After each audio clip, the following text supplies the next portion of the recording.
okay, you know, I'm not quite so sure this filming this clock behind me is the best thing, you know. Maybe my videos sometimes give the impression that the streams of consciousness that I come out with are unbroken. It's going to be blindingly obvious now that that's just an illusion. Anyway, that's just an aside. Look, this is about the Jesus Freak thing. Let me first say that I'm going to link my video. I'm going to attempt to link my video to his latest video. It's up to him whether he chooses to accept it or not. I hope that he does. The only reason I aim to do that is because he's took a lot of flack. A lot of it, I think, well-deserved. Possibly most of it well-deserved. In fact, perhaps all of it well-deserved. But he's tried to clear it up. He thinks that a lot of it is based on misconception. I have mixed feelings about that. Genuinely mixed feelings about that.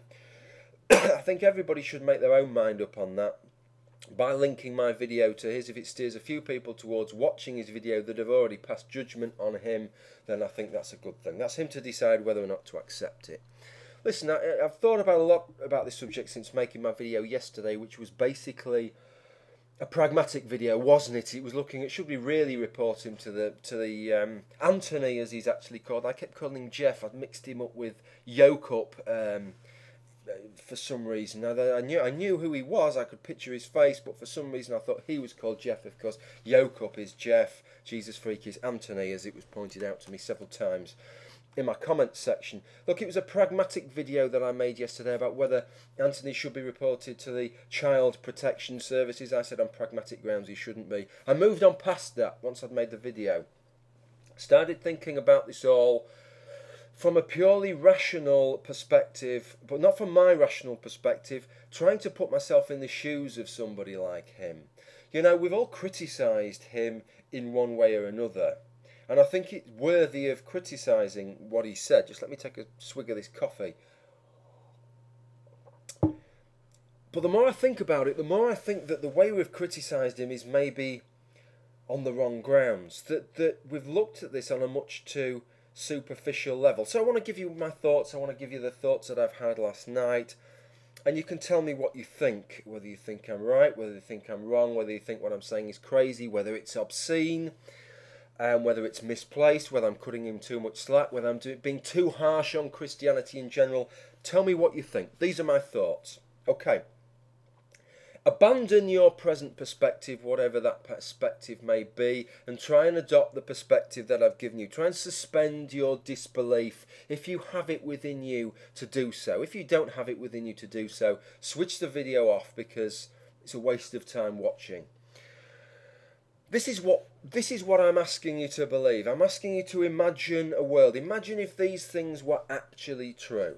That God exists, that God really exists, not just in people's minds, that God genuinely exists and that He genuinely is omnibenevolent and everything that goes with that. Please don't give me any objections in the comments. I'm not interested in your objections. Any objection you make, I'm liable to have made a video on in the past couple of years anyway. So just don't bother with the objections. Just put them to one side and imagine that God is genuinely omnibenevolent, that whatever He does, He takes our best interests into account, that He gives us the best outcome He possibly can, that He's omniscient, that He's not going to mess up when He's doing this, that He's going to get it right, that there is an afterlife that we can all go to after this life, and unlike this imperfect world, imperfect mortal realm we live in, this is an infinite, perfect afterlife, and that anything that's gone wrong in this world, God can make up for, perhaps by means of reparation in this afterlife. That when you take it all as a whole, it's all going to work out fine in the end.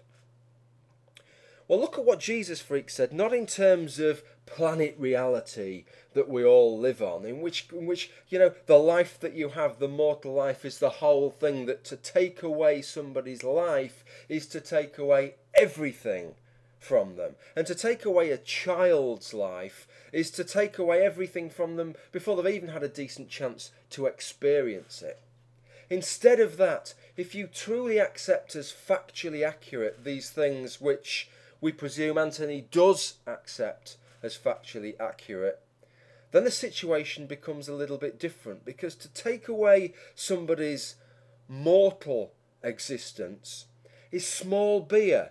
In fact, it's infinitely small beer.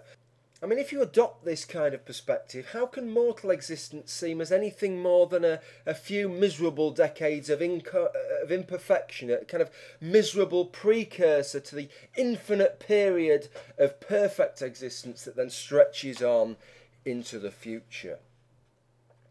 I hope you can see what I'm getting at here.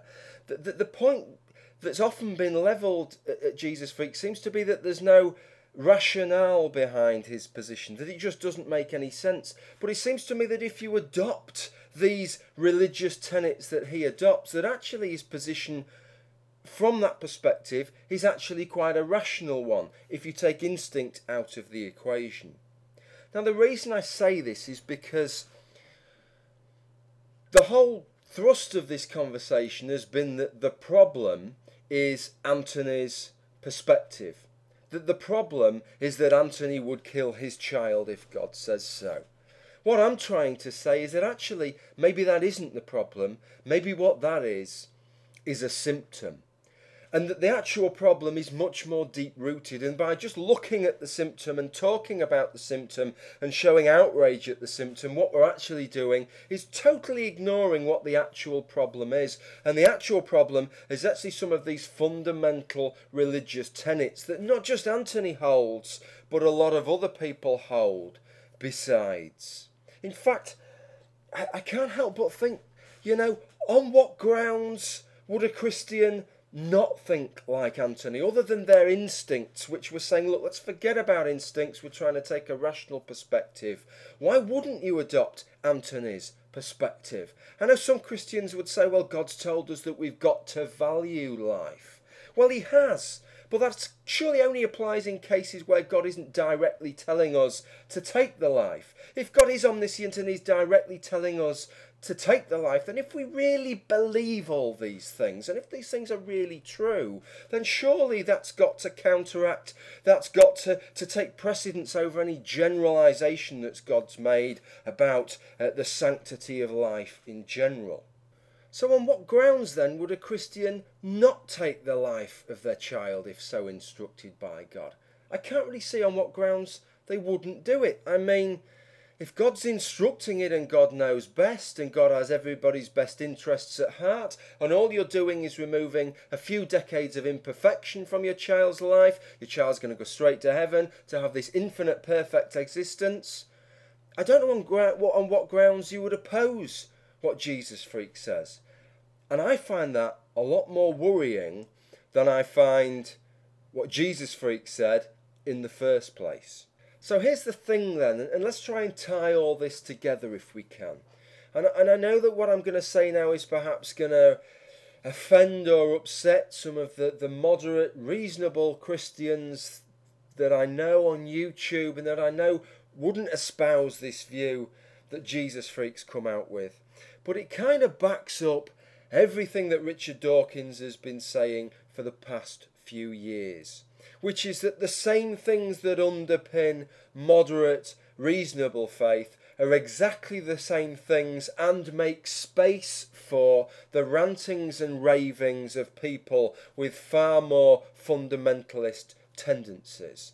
I mean, look at it from this perspective. Look at all the things that we've discussed, the characteristics, the attributes that we've discussed, that a God exists, that he's omnibenevolent, that he's omniscient, that he truly loves us and he's going to do all the right things. There doesn't seem to be anything sort of really sinister in any of that, does there? That there's an afterlife and that this afterlife is a wonderful and a perfect thing. That seems entirely benign, doesn't it? And that God can make reparation for any bad thing that's happened in this pathetic, small, imperfect existence, he can more than make up for in this next existence.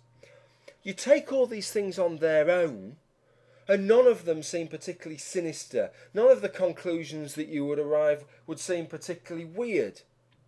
But you put them all together, you put all these ideas together, and you can arrive at some conclusions which, well, as long as everything that you believe is true, the conclusions are okay. But woe betide you if you've got it wrong. Woe betide you if you've actually fucked up and these things that you believed in were wrong. Because in any other framework other than the one that you have, some of the conclusions that you can arrive at are truly and wonderfully grotesque, which is exactly what everybody's been saying about this conclusion that Jezuzfreek has arrived at. So my point in bringing all this up is just to say, and this was sort of like a moment of clarity for me yesterday night, is not to lose sight here of the bigger picture. That this thing that Jesus has come out with about killing his children, or about other things to do with how we treat homosexuals or slavery or any of these things that he's come out with, these aren't the problems, these are actually the symptoms.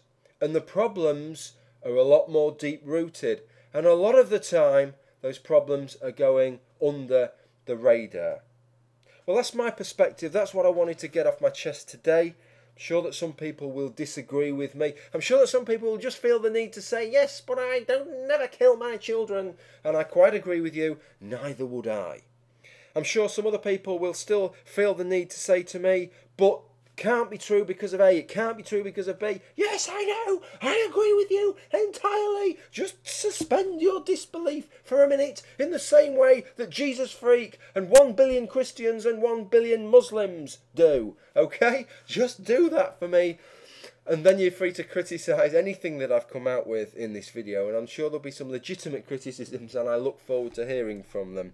Until then, thank you for watching this video. Hope I've given you some food for thought. Bye for now.